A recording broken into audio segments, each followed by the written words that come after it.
নমস্কার, আপনাদের স্বাগত জানাই চ্যানেল রূপা মুখার্জিতে। টেট নিয়ে মানে ইন সার্ভিস টিচারদের টেট নিয়ে কিন্তু জল্পনা তুঙ্গে চলছে। কি হতে পারে পশ্চিমবঙ্গে? তবে তার আগে বলে দিই যে তামিলনাড়ু সরকার কেবলমাত্র ইন সার্ভিস টিচারদের জন্য টেট ডিক্লেয়ার করে দিয়েছেন এবং ঝাঝার নিউজ তরফ থেকে নাকি শোনা যাচ্ছে, যদিও এটি কোনো ট্রাস্টেড সোর্স বলে অন্তত মনে হয়নি, তারা দাবি করছে যে হরিয়ানা সরকার বলে দিয়েছে তাদের আয়োজিত টেটে পাশ করতে না পারলে 2027 মার্চ মাসের মধ্যে তারা তাদের শিক্ষকদেরকে সরিয়ে দেওয়া হবে। আমি আবারও বলছি, এই নিউজের কিন্তু আমি কোনো ট্রাস্টেড সোর্স পাইনি। আর তার সাথে এটাও শোনা যাচ্ছে যে অন্ধ্রপ্রদেশের শিক্ষকরা নাকি এবার বিদ্রোহের পথে নামবেন। এ তো গেল চারিদিকে কী হচ্ছে তার কথা। আমাদের পশ্চিমবঙ্গের চিত্র কী? না, আমাদের পশ্চিমবঙ্গে এই মুহূর্তে কিছু বলা হয়নি। আর সরকারের তরফ থেকে কি কিছু ইতিবাচক মিলেছে? অত্যন্ত দুঃখের সাথে আমি জানাতে বাধ্য হচ্ছি, কিছু ইতিবাচক তো মেলেইনি। যদি বলা যায় যে নেতিবাচক কিছু সিগন্যাল পাওয়া গেছে, সেটাই বোধহয় বেশি ভালো হবে। তার কারণ আম যখন শিক্ষা কেন্দ্রীয় প্রতিমন্ত্রী মহাশয় যখন এলেন আমাদের রাজ্যতে, তখন সকলেই আশা করেছিলেন যে টেট নিয়ে তার কাছ থেকে কিছু ইতিবাচক শুনতে পাওয়া যাবে। কিন্তু তিনি তো সে পথে গেলেনই না। উল্টে বললেন যে এখানে সরকার বদলে গেলে তারা এই বিষয়টি দেখে নেবেন। কথা হচ্ছে, পশ্চিমবঙ্গের বিধানসভা ভোটের সাথে সর্বভারতীয় শিক্ষকদের টেট দেওয়ার ব্যাপারটা কিভাবে ম্যাচ করালেন, হয়তো উনি সাময়িক কাজের চাপে ভুলে গেছিলেন যে পশ্চিমবঙ্গের ভোট, সরকার ও সরকার বদলের সাথে এই সমস্যার কোনো যোগাযোগ নেই। এটা একটা আলাদা সমস্যা। আর শিক্ষকদের টেট বাধ্যতামূলক করা, ওটি একটি আলাদা সমস্যা। বারংবার আবেদন করার পরও সরকারের তরফ থেকে কোনো অর্ডিন্যান্স নিয়ে আসা, অর্ডিন্যান্স তো ছাড়ুন, সরকারের তরফ থেকে কোনো ধরনের কোনো প্রতিক্রিয়া দেখা যায়নি। তাই ধীরে ধীরে করে মনে হচ্ছে যে একে একে সব রাজ্যই কিন্তু নিজেদের শিক্ষকদের টেট নেওয়া শুরু করে দেবেন।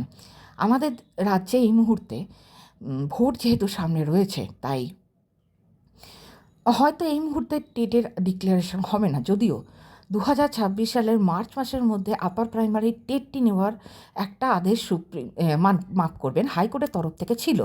তো হয়তো শেষ মুহূর্তে আমরা কিছু পরিবর্তন দেখতেও পারি, অথবা হতে পারে যে হঠাৎ করেই টেট নেওয়া হবে এরকমও ডিক্লারেশন হতে পারে। যদিও তার সম্ভাবনা কম, কেননা ভোটের জন্য প্রচুর সরকারি কর্মচারীরা চলে যাবেন। তো এই যে বিপুল সংখ্যক যারা আর কি পরীক্ষার্থীরা হবেন এই টেটের জন্য, তাদের সমগ্র ব্যাপারটি দেখাশোনা করা ও পরীক্ষা নেওয়া এতটা কিন্তু সহজ ব্যাপার নয় ওই কিছু কর্মীদের উপস্থিতি ছাড়া।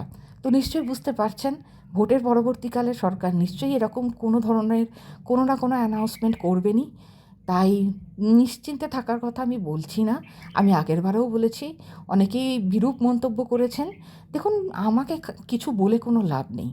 যা ঘটছে চতুর্দিকে, আমি কেবলমাত্র খবরটি আপনাদের সামনে তুলে ধরছি, যাতে ভবিষ্যতে কোনো অসুবিধা না হয়, যাতে আপনারা ইতিমধ্যেই প্রস্তুত থাকতে পারেন। দেখুন, আমার একটি হোয়াটসঅ্যাপ চ্যানেল আছে ও টেলিগ্রাম চ্যানেল আছে। আপনারা চাইলে সেখানে যোগাযোগ করতে পারেন। আর সেখানে কিন্তু আমি ফ্রিতে বিভিন্ন পরীক্ষার নোট দিয়ে থাকি। আমি টেটেরও প্রস্তুতির নোট কিন্তু সেখানে দিয়ে থাকছি, সম্পূর্ণ বিনামূল্যে। কোনো পেড কোর্স নয়, এখানে কিছু টাকা কড়ি দেওয়ার ব্যাপার নেই। আপনারা, আমি দিয়ে দিচ্ছি ডেসক্রিপশন বক্সে, আপনারা চাইলে সেখানে যোগদান করতে পারেন। এটা সম্পূর্ণ আপনাদের ইচ্ছে, এটা কোনো বিজ্ঞাপন নয়। আর আমার আরেকটি চ্যানেলও আছে, সেখানেও আমি পরীক্ষার প্রস্তুতি নিয়ে বিভিন্ন ভিডিও দিয়ে থাকি। আমি সব কিছুই লিঙ্কই ডেসক্রিপশন বক্সে দিয়ে দেবো, আপনাদের দরকার পড়লে আপনারা যোগাযোগ করতে পারবেন। আর সুপ্রিম কোর্টে 6 মাস আগে বিভিন্ন কেস করা হয়েছিল, রিভিউ পিটিশনগুলোতে কিছু প্রবলেম ছিল, কিন্তু তার সেই সমস্যাটা সমাধান হয়ে গেছে। তবুও শুনানির কোনো দিনক্ষণ পাওয়া যাচ্ছে না, 6 মাস পার হয়ে গেল। এবার সবশেষে আসি একটা বিষয়, যে কারা টেট পরীক্ষাটা দেবেন। দেখুন, টেট কাদের জন্য বাধ্যতামূলক সেটা কিন্তু আমরা জানি, যে যারা ষষ্ঠ থেকে অষ্টম শ্রেণী পর্যন্ত পড়ান তাদের সকলকেই পরীক্ষা দিতে হবে। কিন্তু এটা স্পষ্ট করে কোথাও বলা নেই যে কেবলমাত্র প্রাইমারিদের, নাকি আপার প্রাইমারিদের, নাকি যারা গ্র্যাজুয়েট, পোস্ট গ্র্যাজুয়েট টিচার রয়েছেন তাদেরকেও দিতে হবে। পরীক্ষার প্রস্তুতি তাই শুরু করে দেওয়া খুব জরুরি, এবং নিশ্চিন্ত হয়ে হাত গুটিয়ে বসে থাকার সময় কিন্তু চলে গেছে। নতুন আপডেট নিয়ে খুব শীঘ্রই আপনাদের সাথে দেখা হবে। ধন্যবাদ, নমস্কার।